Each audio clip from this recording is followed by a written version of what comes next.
साइमा के साथ मेरी बहुत ही खुशगवार यादें वाबस्ता हैं। वो मेरी प्यारी सहेली थी, इसका घर हमारे घर से चंद कदम दूर था, इसलिए मुलाकात में आसानी थी। इसकी मुंह को हम आंटी शीरी कहा करते थे। वो वाकई बेहद शीरी गफ्तार थी, मुझसे बेटी जैसा प्यार करती थी। मैं भी इनका अदब न समझकर करती, क्योंकि मेरी माँ बचपन ही में फौत हो चुकी थी। मैं इनके प्यार में ममता की मिठास ढूंढा करती थी, तभी इस घराने से मुझे दिली लगाव था।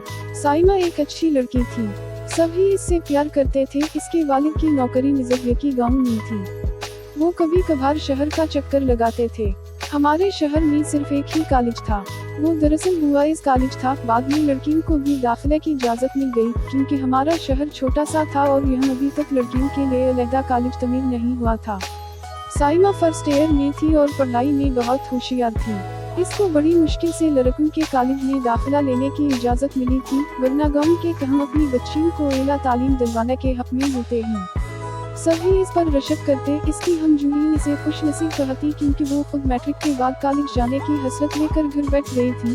जूली इसकी अपनी बड़ी बहन समरीन भी थी, जो सिर्फ मैट्रिक कर सकी थी। आगे पढ़ने की इजाज़त ना मिली। इसकी मम्मी हो चुकी थी और जल्द शादी होने वाली थी।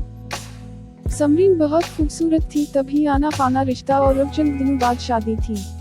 तैयारियां जोर शोर से जारी थी। साइमा भी बहन की शादी के सिलसिले काफी मसरूफ थी। 2 दिन रह गए तो वो हमारे घर शादी कार्ड देने आई। आंटी शीरी साथ आई थी, कहने लगी कि हम तुम्हें लेने आए हैं। मेरी सौतेली अम्मी थी, इनसे पूछा गया हम बुशरा को ले जाएं, क्योंकि ये शादी के कामों में हाथ बटाएगी। अम्मी ने इनकार नहीं किया। यूं 2 दिन की छुट्टी बनने कर इनके घर चली गई। कभी भी मामूली सी बात किसी बड़े सानहे का सबब बन जाती है और जिंदगी की काया पलट जाती है। इस दिन काफी मेहमान आए हुए थे, क्योंकि शाम को बारात आने वाली थी। हम सब काम में मसरूफ बने, सर खजाने की फुर्सत ना थी। अगले रोज वक्त मुकर्ररा पर बारात आ गई और हम लड़कियों बारातियों को देखने छत पर पहुंच गई। ये भी शौक दीदार मिल गई।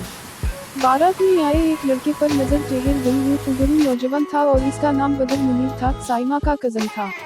वो आगे आगे था, मेरी निगाहें बार बार इसकी तरफ अटकी थी। इसने भी इस बात को महसूस कर लिया और अब वक्फे से इसकी नजरें भी मुझे तलाश करने लगी। ऐसा अक्सर शादियों में होता है कि आपके दिल के कोरे कागज पर किसी की तस्वीर अचानक बन जाती है। घर आई तो दिल अजीब एहसासात से भरा था। बार बार रह कर मुनीर की सूरत निगाहों में फिरती थी। इसका ख्याल आता रहता था। सोचती थी काश एक बार और कहीं इसको देख पाऊं तो सजदा शक्र बजा लाऊं। खुदा ने दुआ सुन ली। कॉलेज आई तो वो नजर आ गया। वो उसी कॉलेज में पढ़ता था, लेकिन कभी मैंने इस पर ध्यान नहीं दिया था। अचानक देखा तो दिल खुशी से धड़कना ही भूल गया। वो मुझे देख चुका था और अब मेरी तरफ ही आ रहा था। आप यहाँ? इसने सवाल किया। मैं फर्स्ट ईयर में हूँ और आप? मैं यहाँ इंटर में पढ़ता हूँ। यहाँ कभी देखा तो नहीं, बस इत्तेफाक है। देखा होगा भी तो ध्यान नहीं दिया होगा। चले अब तो नहीं भूलेगी। बेइख्तियार इसके मुंह से निकला तो मेरे लबों से भी बेइख्तियार ही वे कलमात निकल गए। कभी नहीं। इस दिन के बाद हम दोनों रोज मिलने लगे। जब फरी पेरी होता, मैं और मुनीर कैंटीन में इकट्ठे कुछ खाते पीते और बातें करते। वक्त गुजरने के साथ साथ हमारी दोस्ती पक्की होती गई। वक्त कैसे तेजी से गुजरता चला जाता है, पता ही नहीं चलता। मैं थर्ड ईयर और वो फोर्थ ईयर में पहुंच गया। हमारी जुदाई में 1 साल से भी कम अरसा रह गया था, क्योंकि मुनीर के कॉलेज छोड़ते ही ये दिन शुरू हो जाने थे। जुदाई के मौसम आने से पहले हमको कुछ ऐसा कदम उठाना था कि हम एक हो जाएं, लेकिन इसके लिए घर वालों की रजामंदी जरूरी थी। मेरी तो मां भी सौतेली थी। घर वालों को पसंद से आगाह करना गोया अपने पैरों पर कुल्हाड़ी मार लेने के मुतरादिफ था। होता है कि अम्मी अब्बू मेरा कॉलेज जाना बंद करा देते। मैं ग्रेजुएशन से महरूम हो जाती। तभी फुनक कर कदम रख रही थी।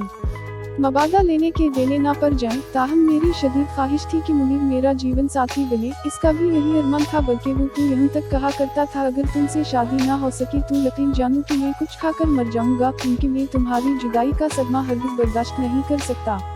कॉलेज से आकर सबसे पहले इसे फोन करती, कपड़े बदलती और खाना खाती थी। रात को भी घंटों हम फोन पर बातें करते। हमारा दिल बातें करने से भरता ही नहीं था। इन दिनों जबकि मेरे थर्ड ईयर के परिचय हो रहे थे, अब्बू के एक रिश्तेदार गांव से आए। मुझे देखा तो अपने बेटे के लिए पसंद कर लिया और रिश्ते की बात की। अब्बू ने हाँ कर दी और मन्नी की तारीफ भी दे दी। जब ये बात मुझे पता चली तो मेरे पैरों तले से जमीन निकल गई। मैं बहुत परेशान हुई, नाश्ता भी ना किया और कॉलेज जाते ही मुनीर को ढूंढने लगी ताकि अपनी परेशानी से आगाह करूं। 2 पीरियड बमुश्किल पढ़े, तीसरा पीरियड खाली था, इसका भी खाली होता था, लिहाजा हम कैंटीन में आ गए।